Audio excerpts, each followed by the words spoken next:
all, welcome back to the Benison Watch channel. This is Cal Knight, and we're here to drop some amazing info for your benefit, whether it's around luxury timepieces, the financial aspects of those timepieces, or the maintenance, repair, and care of your fine luxury timepieces. It's been a little minute since we've dropped another episode, and you guys had so many comments and thoughts on the previous episode we did, which was called the 10 most overvalued timepieces out there right now. So we had to do 10 most undervalued timepieces in the luxury watch markets, according to moi. You know, there was a lot of controversy, a lot of people who agreed with me in the perspective, a lot of people who are timepiece enthusiasts and collectors who really resonated with the top 10 most overvalued watches. And I'm super excited to hear what you guys think of the top 10 most undervalued timepieces that I think are out there based on my extensive knowledge and just what I've seen and experienced. So we're going to kick that right off, and I hope that this is not only educational for you, but something that will get your gears turning and really questioning, you know, what types of unique works of art you have access to as a collector, an investor, a retail buyer, a dealer, and to expand your horizons beyond just the stuff that everyone likes. You know, Rolex is boring. I said it.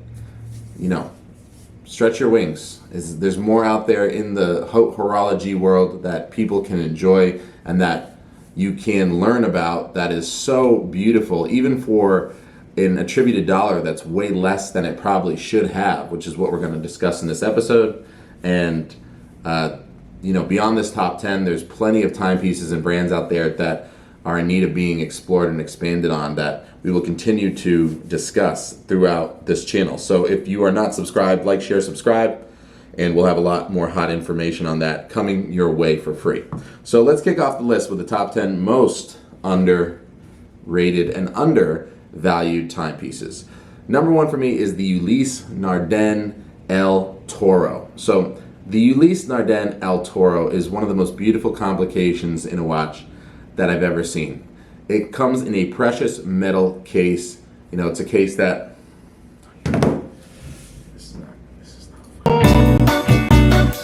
So the Ulysse Nardin El Toro is an amazing piece.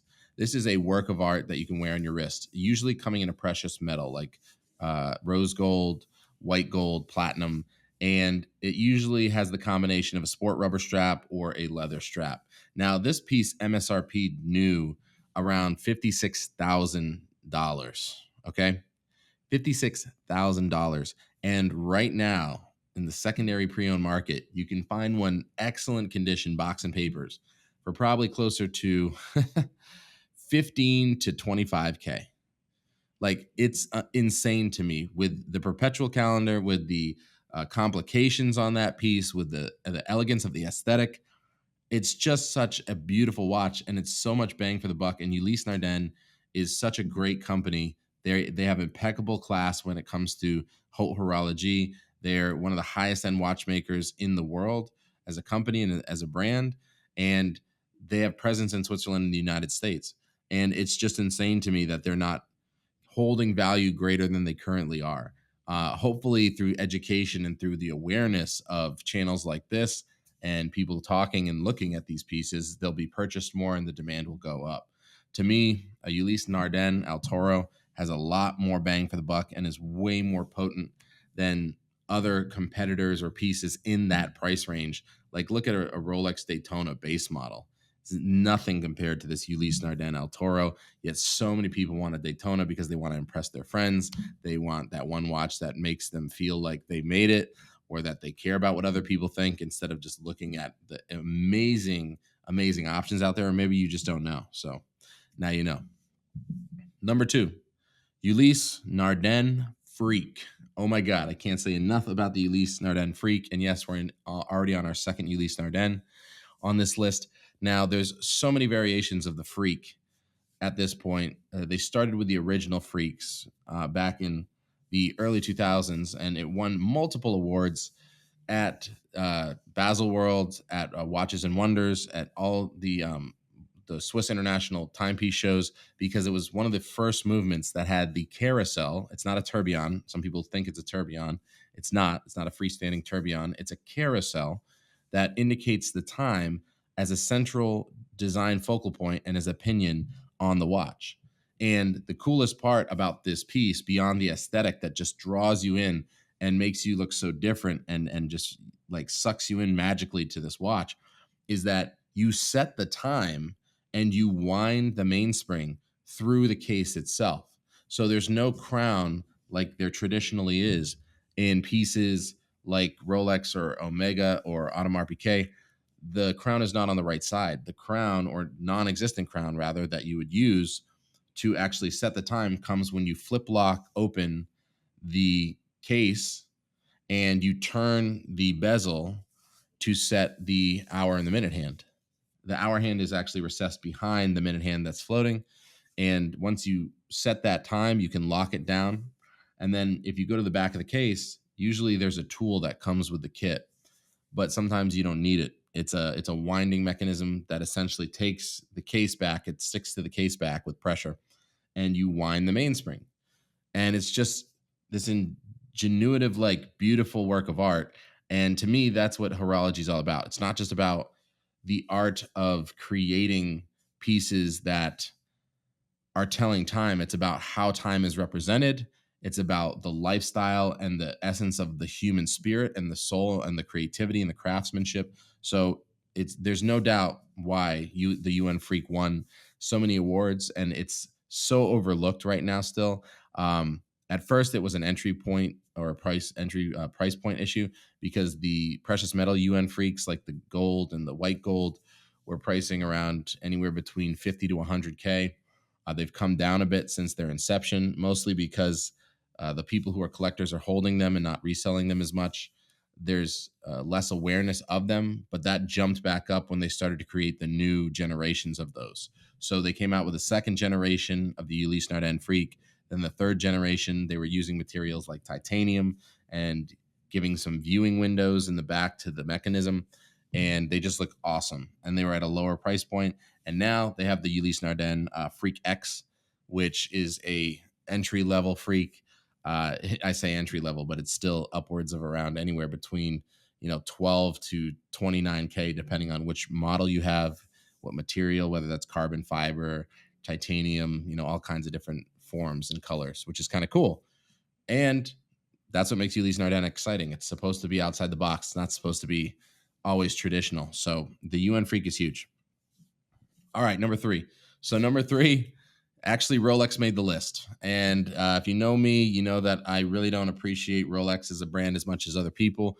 I appreciate their legacy and the demand they've created. I appreciate the heritage of the company. They are fine timepieces, but to me, they're overvalued. They're overplayed. But there is one that sticks out that is always undervalued. And I really do appreciate, and that is the Rolex Sky Dweller in white gold. Okay. The white gold Sky Dweller with the ivory cream dial and the Roman numeral markers is one of my favorite variations of the Sky Dweller. The Sky Dweller is my favorite complication from Rolex because it has the command bezel ring for the crown that helps you set the month, the time, the GMT, all these features that are super cool. So I love it. It's just different. But having that in white gold is an interesting compartmentalization of the watches, because they usually come in yellow gold and rose gold, and then they came in white. And at first, Sky Dwellers only came in precious metals. And that was the promise Rolex made to the people who collected these pieces. And then they undercut the legs of those people by coming out with the steel versions. The steel versions are very cool, but to me, they don't really give the Sky Dweller its commanding presence that it deserves. And as people wanted more of those steel versions, the blue dials took the lead. The green dial now does everything in the following pattern of the demand of the market. And what I think is comical at this point is people are willing to spend equal, if not close to the same amount of money, especially 2 years ago, on a blue dial steel Sky Dweller as they are on a all white gold case Sky Dweller with an ivory dial and Roman numerals. And it just blows my freaking mind every time I see this happen. Now, granted, I understand white gold looks like steel. Okay. So people will question, well, if I want gold, why wouldn't I go with yellow and rose? The argument is not the choice aesthetically you go for. The argument is being undervalued. The white gold should be nowhere near the cost point of a steel sky dweller. Yet they are so convergent now. They're almost the exact same with the green dial in steel. And to me, that's a huge play and an opportunity to invest in one that will sit and hold value well. It might not, explode, but one that is just amazing, that feels way heavier, that has the gold intrinsic value that you're not getting in steel. So the intrinsic value is the big play, and I love the Sky Dweller. Number 4, Hublot, Big Bang Unico skeleton. So specifically the Big Bang Unico, not just the Big Bang, and Unico skeleton. So Unico is a specific type of the Big Bang line of Hublot. And yes, there's a love-hate with Hublot, as we all know. A lot of you comment on my Hublot videos saying that they should burn and all these things. And I think you're missing the point. Hublot is not supposed to be the top tier horology timepiece brand. They are a art brand that wants to sell watches at huge margins. So they get their pieces in the hands of artists and athletes, and they're like the poor man's version of Richard Mille. And honestly, that's okay. They look fantastic. In fact, I'd buy a Hublot for some of the value and what they can produce over certain Richard Milles, not all Richard Milles, but certain ones, because it makes so much sense and they're just so cool. So with the Unico skeletons, whether it's the all white ghost with the red hand indicator, the new all white with some silver tones to it, whether it's the baby powder blue, whether it's these fun colors, like you need a more artistic variation.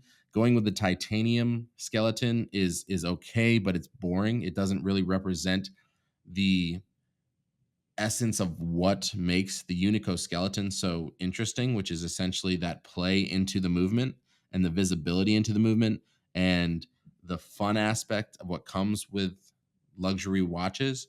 So if you get one on a matching or a very cool variation of a sport rubber strap, and you can buy a Hublot Big Bang Unico skeleton below 20 grand, right now they're anywhere between 8 to like I think 18 depending on the variation. That's a pretty good deal. I mean, a lot of these MSRP'd for like call it 19 to 29K. So they're not a huge discount off of the MSRP, but for what you get out of a timepiece and a wristwatch and what you can see and enjoy and what you can resell for, since they're holding value pretty well, it's well worth it and people overlook those. Number 5, a gold Panerai Luminor, okay, in 44 millimeters. Now, there's a lot of variations of these, like the 112s, like the 289s, and they have different dials, like a blue dial, like the 1112, like the chocolate dials of a 289 that just looks so amazing on the rose Panerai gold. Like, there is something to be said about that much gold on your wrist in a 44 millimeter design with the play off of the doming crystal, with the classic Luminor half moon crown, and the blue dial or the chocolate dial. That's the way to go. I don't really appreciate the black dial on the rose gold for Panerai or any sort of yellow gold. And again, we're not talking about the plain Jane Panerai Luminor 44. That's a yellow gold with the carbon fiber dial. You need the complications on it. So the 289 has the power reserve for multiple days. It has chronograph functions and complications. Those types of watches in the blue dials and or the chocolate dials, and there's so many, are exceptional. They're one of my favorite pieces to wear. Usually you can get them in the high teens to mid to high 20s, and their MSRP was almost 1.5 to 2x that. And the reason I like them so much, even though most of them will come on a leather or sport rubber strap, is it just has this big, powerful, commanding Panerai, like the old school Panerai presence that everyone fell in love with, not the new Panerai that kind of disrespects the heritage of the Italian Navy functional tool watch brand, but in a badass way that makes you stand out, that makes you command respect, that looks really good and has that exceptional wrist presence.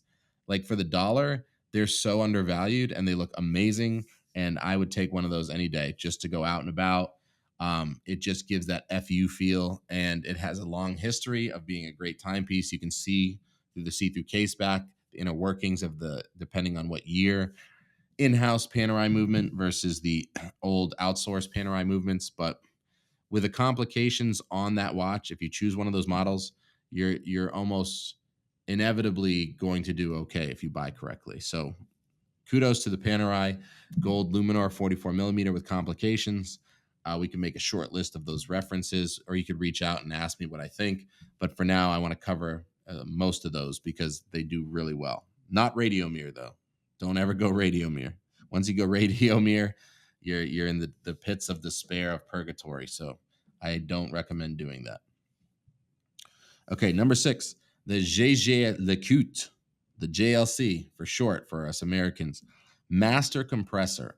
Now, the master compressor came in different sizes and different case materials from steel to gold. The master compressor extreme was a little bigger, kind of like the Breitling Navitimer World was 46 millimeter instead of just the Navitimer, which is 43 millimeters.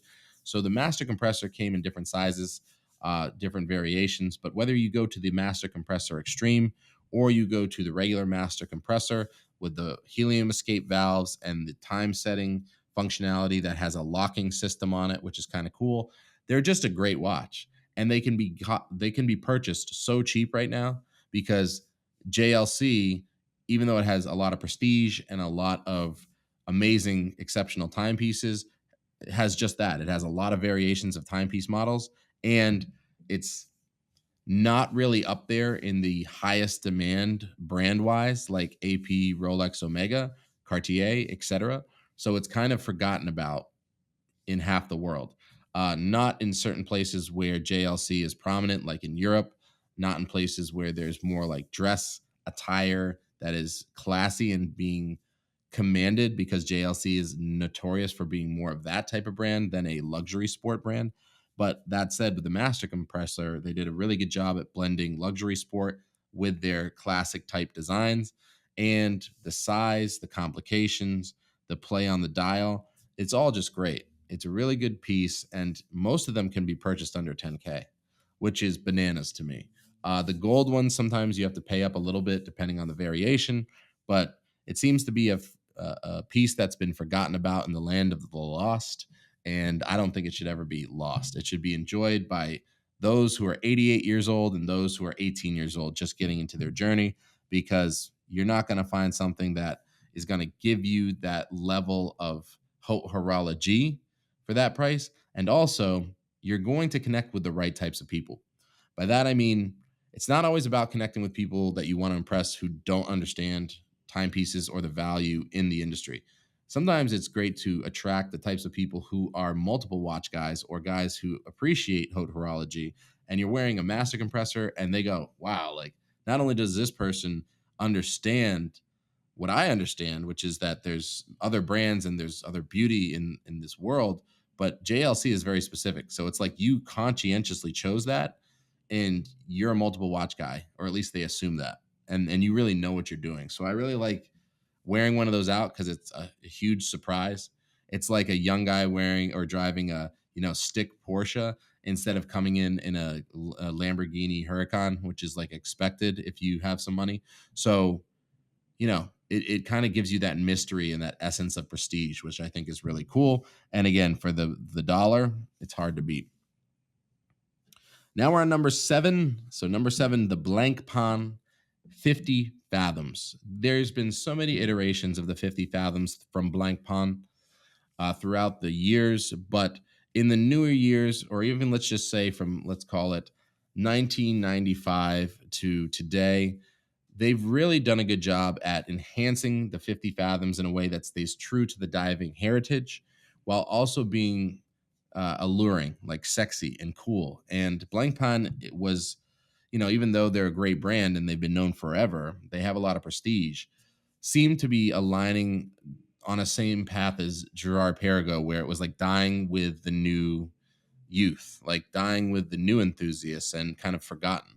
But the 50 Fathoms is like the Royal Oak Offshore to AP for Blancpain. So the 50 Fathoms having that perfect blend of the size and the diving heritage and the cool luxury sport feel, even though it's a more vintage oriented type company outwardly, is excellent. And again, because they aren't as in demand, you can usually get them at a discount in the secondary market. Now, the new 50 Fathoms that come out are in demand because the brand kind of got a jump start from that 1995 to the 2020 range of being known for these pieces. And so, with more demand, they're starting to hold value better. They're starting to command the MSRP closer, even though there is a steep drop off from the MSRP in the secondary market. So I think it's great for the brand and for the actual model because I love the 50 Fathoms. They're coming out with some new colors. They did the collaboration with the Swatch Group after Omega did to essentially not only create a marketing boom and demand, but introduce the entry level or the younger people to Blank Pan, which is always a smart play. That's what Ulysse Nardin did with the Freak, or the Freak X rather. So I love a 50 Fathoms. You might see a super wealthy, retired Wall Street gentleman wearing a 50 Fathoms. You might find a guy who's like Richard Branson, who's an adventurer wearing a 50 Fathoms, or you might find someone who's 22 who loves horology wearing a 50 Fathoms. So it's very versatile, and for the dollar, it's hard to beat. Number 8, Frank Muller. Yes, Frank Muller, the brand that notoriously could have fallen off the face of the earth like Custos or Roger Dubuis, but has revived itself with some of the Vanguard series. So Vanguard is it's very, I'd say Art Deco, but it's very pressing, bold model that is essentially based around sport, but mostly yachting, mostly things like racing, where they play off of the cool colors. They have new materials they're experimenting with. So the Vanguard model per se is not only undervalued from the MSRP and what you can get around the same ranges of those price points, no matter the case material, because they do make gold cases, they make like carbon cases, they make steel cases. But what I really like is no matter what category of case you go into and what price category bucket, because some can be had under 5K, some are between 5 and 10, and some are between 10 and 20, relatively speaking, unless it's like a tourbillon, then you are getting that watch that looks amazing, has huge wrist presence, super cool, sexy with the color play. Like it's never like boring, right? It's not like the old Frank Muller Vanguards that were really kind of stale and played out. And even the models before the Vanguard that were more like these thinner tonneau shapes on a leather strap really didn't age well. I mean, you can tell they are dated, very, very vintage, and they don't have a long-term sustainability of holding value. But with these new Vanguard models, like especially let's call it in the past 5 years, they really latched on as a brand to that and started marketing to people who are looking to expand into different brands, not just Rolex, not just Patek Philippe, not just Ulysse Nardin, for example. They wanted to capture other people, not just their current customer base. And I think with the playfulness of a Vanguard and the price point they can be had at, they're worth wearing. They're worth enjoying. They just command attention in any room. And people are like, whoa, what is that? Or they're like, that's interesting. This guy wants a Frank Muller. I have to get to know this person because not a lot of people will actually go for Frank Muller, but they are positioned in very, very high end zip codes. They do exceptionally well with people with high net worth and those who are just looking to get into horology. But I think they're starting to break into this market where it used to just be like the guy who went for the black Submariner is now considering things like a Vanguard from Frank Muller, which was their intent. So I love that watch. Very undervalued. And we got 2 left. All right. So number 9, the Zenith, however you want to say it, potato, El Defy 21, amazing. Skeleton 21. With these Zenith has been around forever. They used to be aligned with Rolex. They have a long history of exceptional timepiece making, but again, went through a lull in creating demand and excitement for the past decade and are now revitalizing themselves through this model, the El Defy, the 21. It has the fast moving chronograph sweep, some of them 1/100th of a second, which is super cool to watch and engage and show off to your friends and your family members if you want. But the Zenith is something that is trading hands around, I'd say, 1/3 to 2/3 on the MSRP dollar in the secondary market. And they've come out with such bold designs like the white, like the skeletonized titanium, like the purple, like these amazing just plays on the art aspect of the Zenith, not just the boring. They used to have what they would call the Chronomaster, which was very cool because you could see the heartbeat of the watch in the piece through the dial, but it was a glimpse, which was cool. But it was a very, very traditional circular case, very traditional size. And again, kind of faded into obscurity because it wasn't keeping enough of the versatility aspect and the kind of demand of both generations. So I like a classic Chronomaster. It's beautiful. But when you look at the actual 21 and the Defy, it really helped revitalize Zenith as a company, get a lot more demand for their brand, and help people start paying attention to some of those legacy models that are worth buying, but they get introduced to the brand through the L Defy. So it's super underrated. It can be had for a great dollar right now until people really start catching on to the Defy. But there's so many people who are now getting involved in this brand that you have to be quick, because I do think it's going to start getting to a point where Zenith is going to revamp its entire demand status. And then finally, number 10, drum roll please.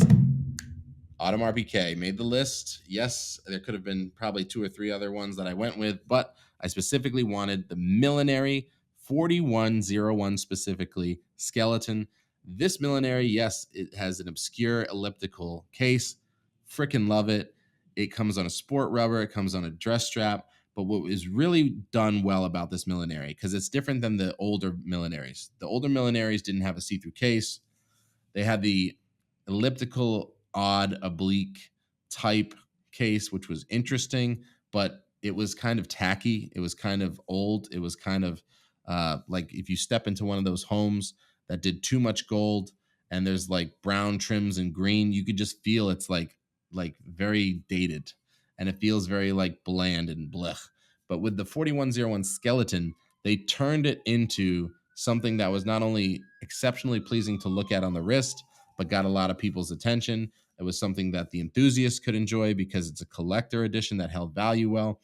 It holds value well, aligned closely to its MSRP, similar to how AP operates.